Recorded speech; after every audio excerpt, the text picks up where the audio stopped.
Let's react to something else. No, what shall we react to? This is going YouTube. What shall we react? Without cameras or anything, there was no proof that it was her ex. Turn it down. Turn it down. This is the father of Adam. She keeps him away from her. You know what? Let's just do it again. No. Okay, let's watch something else. I feel uncomfortable. I don't want to do that with my foot.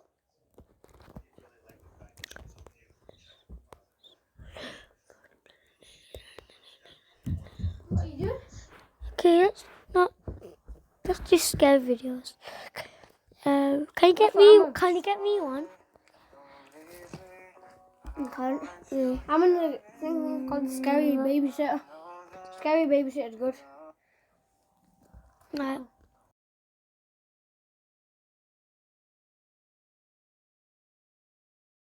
Summer of 2012. Alright guys, are you I was typing? looking for a job. My grandma had told me about a family that she was friends with, and they had two boys, Alexander and Danny. I found Alexander it. was 10 and Danny was 5. I was very excited to have a summer job and get some extra spending money. Photographer? Try to Join pause the Guru video. Shots, the world's greatest photography game. Get massive exposure, meaningful recognition, and improve your photography Boys and I were playing with their trucks, getting along great. I set up a date with the parents, and they actually had a dinner to go to the next night. I'm pausing the video for you. It was a chill night. We watched TV and played with toys. We didn't That's do any sort of trouble. Now. When I was 18, I was a babysitter for 3 young boys across town from me. They were 3, 5, and 7. I'll just call them Adam, 3, Bobby, 5, and Chris, 7, ABC. Adam and Chris were the easiest to take care of.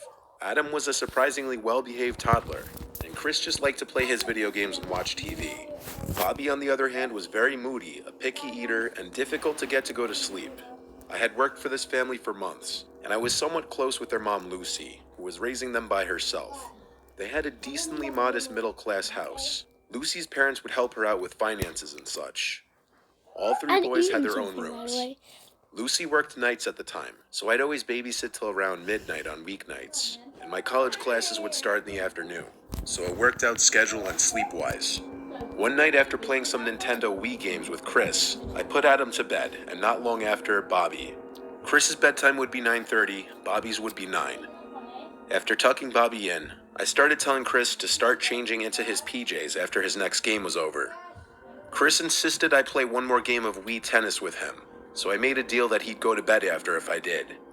During our game, though, Bobby started crying for me up from his room. I paused the game and went upstairs. As I entered his room, he said there's a monster in his closet. I laughed, and I believe I pinched his cheek and said something along the lines of, "There's no such thing as monsters, but I'll leave the door open so you feel safer." Then I asked if that made him feel better, and he nodded. Chris was downstairs calling for me to come back, all annoyed, so I went back to the game of tennis and we resumed. And we eventually finished the game with no interruptions. At this point, Chris went upstairs to change into his pajamas and brush his teeth, and I was alone in the kitchen watching TV. That's when Bobby's cries from upstairs echoed down again.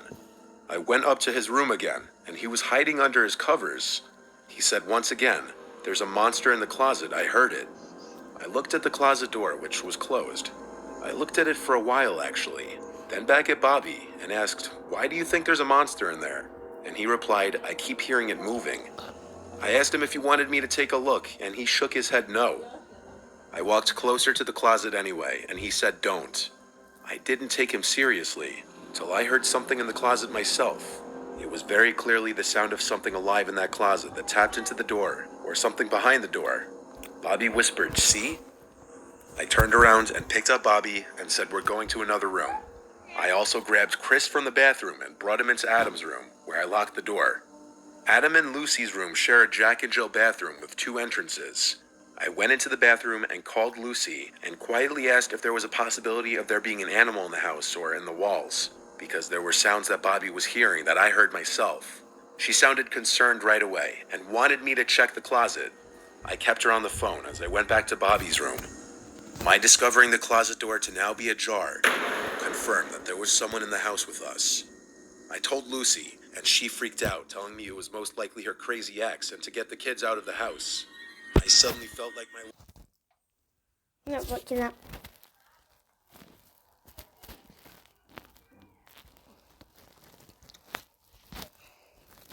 Let's not watch any of that.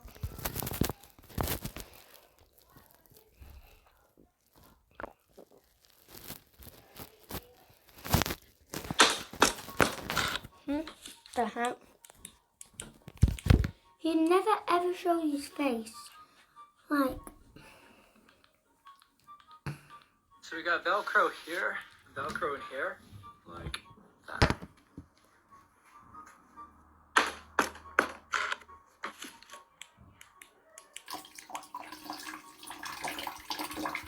Ready, go.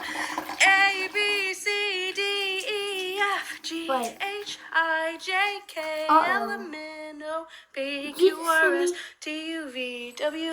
Ready, do the go. thing. A, B, C, D, E.